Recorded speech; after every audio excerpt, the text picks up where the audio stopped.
What's happening, guys? My name is Andrew, and I like to party.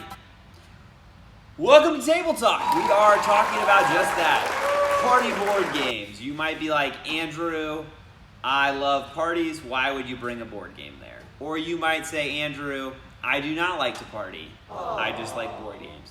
Well, these games bring those two worlds together, and if you were just throwing down some dooskies and brewskis with the boys, you could throw out these games and they could still be able to play them. And if you don't like to party, you can have a party in these board games because they prioritize fun over any sort of strategy or tactics, which I don't even know if people use that word outside of board games and Final Fantasy. So you're not, going to have the most strategic decisions, but you're just going to have fun. These are all games you can teach in about 30 seconds. So let's get into my top 10 party games, hopefully with a couple of gyms you haven't heard of. Starting with my honorable mention.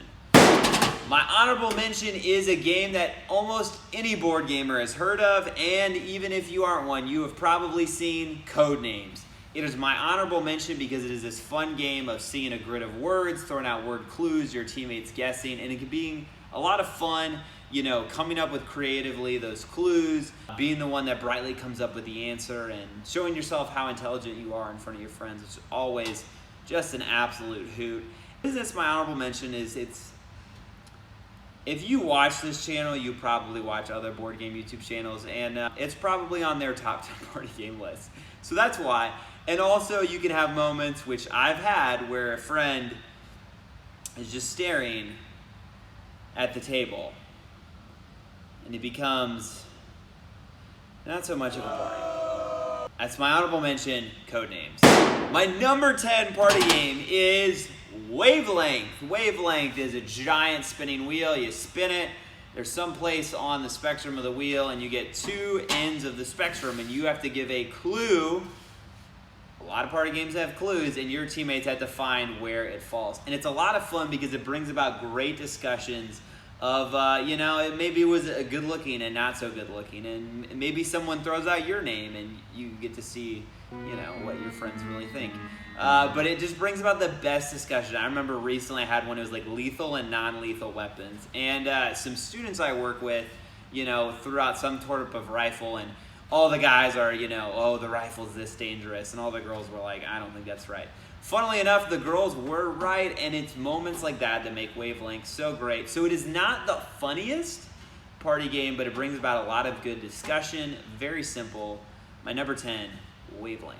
My number 9 is a party game that also brings about great discussion, and it is amazing for people that you've never actually met. That is a game called Concept. And Concept is simply a grid of images, and you place out markers to get someone to figure out a word. And it's a lot of fun because it almost brings about the creativity of a game like Codenames with kind of the guessing of charades. But what's really cool too is people just can guess anything, and you don't have to be super weird or funny or over the top embarrassing giving out clues. And it's not that intimidating to give them out. So it's great for people you just met. Me and my wife, we met these people, this couple I had never met before, and we were at a pub, and I was like, this is a great game to just throw out. They were more shy, and it was just a great way to get to know each other. And I've never actually played this game with points. I love to play games correctly, but it just ends up being just a fun get-to-know-you exercise. You don't really care about points or scoring. It's a lot of fun. I've played it with students, throwing it up on the big screen. It's a blast. My number 9 brings great discussion, Concept. My number 8 party game is a game that is going to bring the laughs and the humor, and that is a game called Blockbuster. That's right, that super ancient early 2000s nostalgia is about to hit you straight in the face when you open the VHS box that is this board game. It is so cool how faithfully they recreated this storefront we all used to love before Redbox, and then Netflix, and then a lot of streaming services. I'm not going to list them all. But going back to Blockbuster, it is a game all about guessing movies and helping to figure out what those movies are through different acting out. It's very simple, and you can find it in any store ever. It's from one of my favorite party game publishers, Big Potato. Super underrated publisher. But what's awesome about this game is if people love movies, you can play this anywhere. It's super simple, and it leads to a lot of humorous matchups as there's this actual buzzer, and there's this back and forth competition at parts in the game. And there was one time we played, it was movies that have "and" in the title, and it went on for like 15 minutes, and it was so funny watching this go down. It is a game that brings a lot of laughs. That is Blockbuster. My number 7 game is another game that brings humor and hijinks galore, and that is 20-Second Showdown. 20-Second Showdown is a game simply of spinning a sand timer and trying to get a go down on the other team.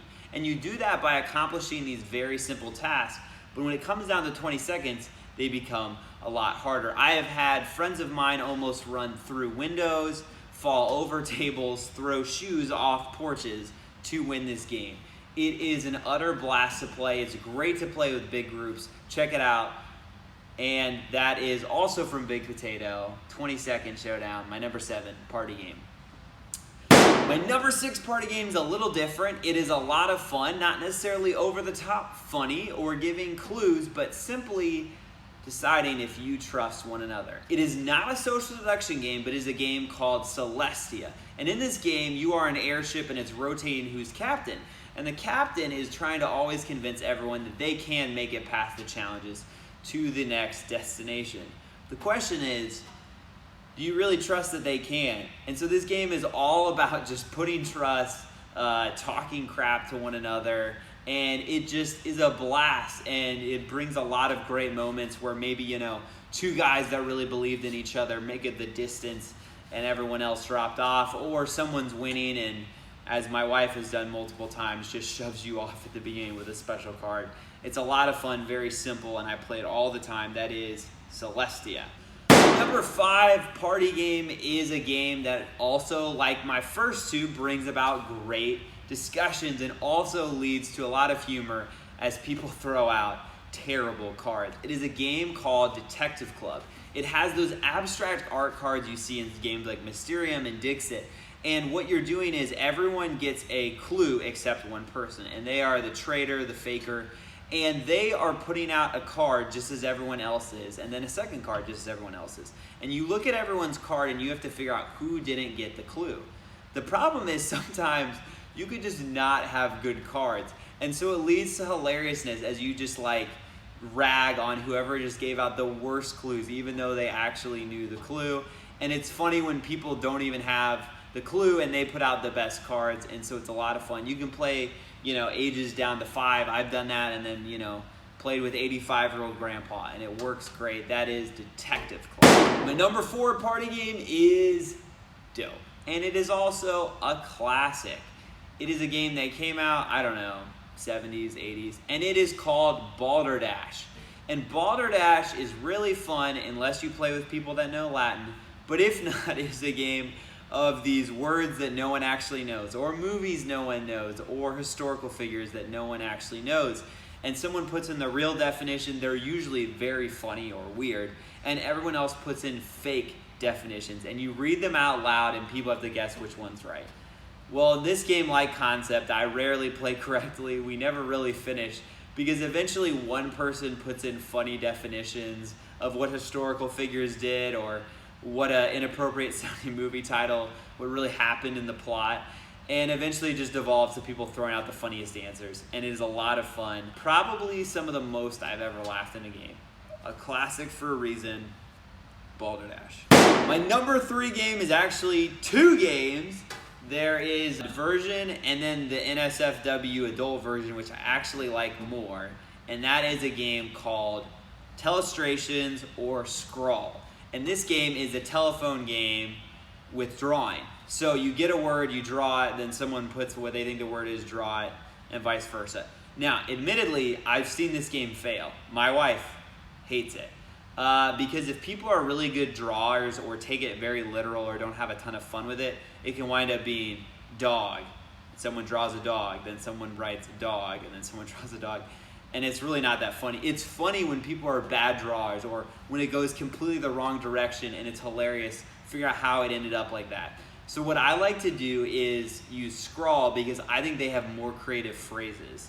and it leads to more creative drawings. The problem is some of them are adult, so you could get Scrawl and kind of filter out. Or I like to play everyone just come up with a phrase. And then I also like to tell people, draw what you think it is, not what you actually can guess. So if it's a dog, be more descriptive, be more funny, and it leads it to being way more humorous and not as much about winning. That is Telestrations/Scrawl, my number 3. My number 2 party game is a party you could actually play at any type of party, and no one would hardly know. It is a game that is so creative called Don't Get Got. In this game, it is a game that can be played throughout normal life, where everyone is given these special tasks to do, and it is whoever is playing is in the game. If they get you to do whatever their task is, it's mission accomplished. But if you can tell they're going for a task, you can call them out on it and they can fail. So in this game, you could be playing it, as I often do, on a weekend retreat. And people are just constantly getting each other throughout the week. And it is just so much fun, such a unique game. That's my number 2, Don't Get Got. Before I get to my number 1 party game of all time, I want you to throw out some ideas to you guys. I would love for you guys to say in the comments what ideas you'd be interested in. I've thought about doing my top 10 publishers, what I'm into in terms of games, what games I like. And then I've also thought about doing bracket challenges or Mount Rushmores or top 10s with other people. So I'm planning on reaching out to a few creators and hopefully getting that together, and I'd love for it to be me, more than just me talking. And as always, I'd love for you to write your top 10 party games in the comments and feature that in the next video. My number 1 is a game called Monikers. This takes the fishbowl game times up and just makes it so much better. Because this game has a bunch of pop culture figures and phrases, and people put in ones that they actually know. And then the first round, you can say as many words as you want to get people to guess through this deck. Use the same deck the next round, only 1 word, and the final round is just acting. I've done 4th rounds with just sock puppets, and it is hilarious. Because eventually everyone knows all the words, and so you can get people to guess with just a word, and people feel so creative, and eventually inside jokes happen where, you know, you could have not even described someone correctly in the first round, but that's what people act out because they know that's what people will remember. It is a blast to play, has tons of great expansions. That is my number 1 party game of all time. I've never seen it fail, Monikers. Well, guys, thank you so much for watching. I would love for you guys to let me know what you guys are interested in. I know I've already said that, but I just want to make it a channel that people love, and I want to also come up with unique ideas that most people don't see. I love ranking things. I'd love to eventually rank other things besides board games. With all that being said, I'm going to catch you guys on the flip side.